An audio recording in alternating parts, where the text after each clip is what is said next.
दोस्तों, बिहार चुनाव से पहले उपराष्ट्रपति के चुनाव में ही बहुत बड़ा खेला हो गया है और कहीं ना कहीं चाणक्य कहे जाने वाले अमित शाह की नींद भी उड़ गई है, क्योंकि जिस तरीके से भाजपा के जो मंत्री हैं वो कहीं ना कहीं बगावत के मूड पे उतर आए हैं। एक वीडियो ने सोशल मीडिया से लेकर मीडिया तक तहलका तो मचाया ही है, लेकिन कहीं ना कहीं अमित शाह की नींद भी उड़ा दी है। जी हां दोस्तों, देख सकते हैं आप इस वीडियो में किस तरीके से भाजपा के सबसे पुराने नेता नितिन गडकरी जी अब कहीं ना कहीं इंडिया गठबंधन के पाले में जा रहे हैं। इस तरह की बातें की जा रही है, इस तरह के दावे किए जा रहे हैं। इस वीडियो के वायरल होने के बाद कहीं ना कहीं यह चीज तो अब पुख्ता हो गई है कि उपराष्ट्रपति के चुनाव में उस उपराष्ट्रपति के लिए जो वोटिंग हुई है उसमें बहुत ज्यादा क्रॉस वोटिंग हुई है, क्योंकि जो आंकड़े हैं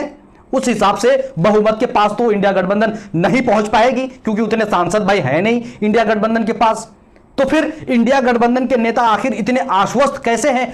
क्योंकि लगातार दावा किया जा रहा है इंडिया गठबंधन के नेताओं की तरफ से कि भाई उपराष्ट्रपति इस बार हमारा होने वाला है। आप देख सकते हैं इस वीडियो में किस तरीके से अखिलेश यादव ने यह दावा किया है और साफ तौर पर उन्होंने कह दिया है कि इस बार जो वोटिंग हुई है वो कहीं ना कहीं भाजपा के सांसद या एनडीए गठबंधन के जो सांसद हैं उन्होंने कहीं ना कहीं लोकतंत्र को बचाने के लिए वोट किया है, दिल की यानी अंतरात्मा की आवाज को सुनकर वोट किया है। क्योंकि उन्होंने साफ तौर पर यह कह दिया है कि किस तरीके से भाजपा हमेशा से ही अपने सहयोगी दलों को ठगने का काम करती है और किस तरीके से यूज और थ्रो वाली राजनीति करती है, यानी कि अपने ही लोगों को बाहर फेंक देना का काम करती है एक बार इस्तेमाल करने के बाद। इसलिए अब इस बार कहीं ना कहीं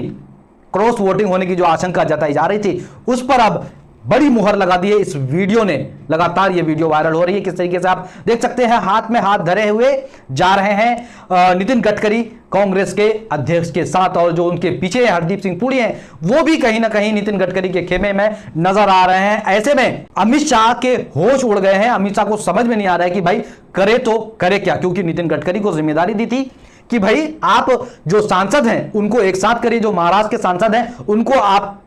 एक साथ लेकर आएंगे। लेकिन जिस तरीके से नितिन गडकरी ने ही खुद पलटी मार दी है, तो कहीं ना कहीं नितिन गडकरी को हटा दिया है अमित शाह ने। अब किसी और को यह जिम्मेदारी दी है कि आप सांसदों को एकजुट कीजिए। तो कहीं ना कहीं साफ तौर पर जो छटपटाहट है, जो सुगबुगाहट है, उससे यह पता चल रहा है कि भाई बड़ी कहीं ना कहीं एक दावेदारी की जा रही है जो इंडिया गठबंधन की तरफ से उपराष्ट्रपति को लेकर। और लगातार कांग्रेस के प्रवक्ता कई दिनों से यह दावा कर रहे हैं कि भाई 6-7 महीने के अंदर भाजपा की सरकार गिर जाएगी, क्योंकि सांसद अगर पलटी मारते हैं तो सिर्फ बात उपराष्ट्रपति की नहीं है। अगर सांसद पलटी मारते हैं, इंडिया गठबंधन की तरफ से आते हैं, तो निश्चित तौर पर 400 पार का जो नारा दिया था वो तो सक्सेस नहीं हुआ, 300 तक ही सीमित रह गई। ऐसे में सरकार तोड़ना कोई बड़ी बात नहीं है। 20 से 30 सांसद अगर इधर से उधर होते हैं तो निश्चित तौर पर सरकार जा सकती है। तो दोस्तों, कहीं ना कहीं जिस तरीके से लगातार दावा किया जा रहा है इंडिया गठबंधन के द्वारा, कांग्रेस द्वारा, कि भाई सिर्फ 5-6 महीने का मेहमान है प्रधानमंत्री नरेंद्र मोदी, कुर्सी छोड़नी पड़ सकती है। तो बड़ी एक राजनीतिक षड्यंत्र चल रहा है, बड़ी एक राजनीतिक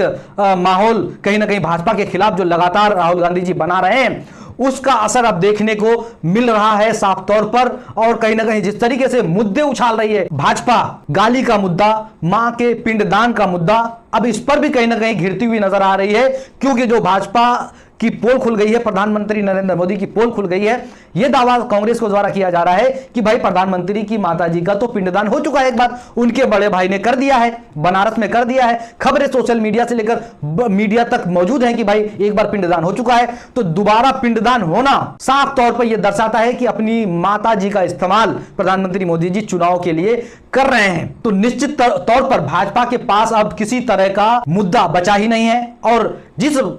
जेडीयू के साथ, जिस नीतीश कुमार के साथ भाजपा कहीं ना कहीं गठबंधन में है बिहार में, नीतीश कुमार की तो आदत है कभी भी वो पलटी मार सकते हैं। देखेंगे कि भाई जिधर तादाद ज्यादा है नीतीश कुमार जी फिर से उधर हो जाएंगे। तो कहीं ना कहीं भाजपा अब पूरी तरीके से बौखला गई है, बौखलाहट साफ नजर आ रही है।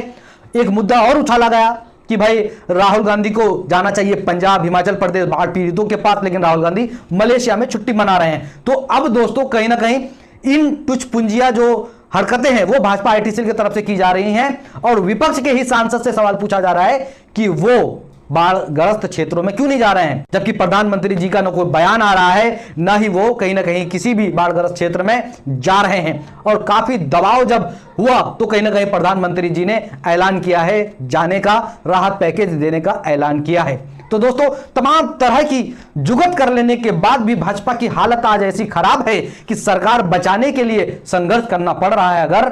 तो फिर ये जो दावे किए जा रहे थे कि हम 50 सालों तक हमें कोई नहीं हरा सकता है, ये जो घमंड था अमित शाह का, ये जो घमंड था भाजपा के सांसदों का, भाजपा के शीर्ष नेतृत्व का कि अब हम सत्ता में आ गए हैं, अब हम कभी सत्ता से जाएंगे नहीं, इस घमंड को तगड़ा झटका दे दिया है इस बार उपराष्ट्रपति पद के चुनाव ने। तो दोस्तों, अब देखना यह दिलचस्प होगा कि क्या क्रॉस वोटिंग हुई है या नहीं हुई है, क्योंकि नतीजे जब आएंगे तो दूध का दूध, पानी का पानी साफ हो जाएगा।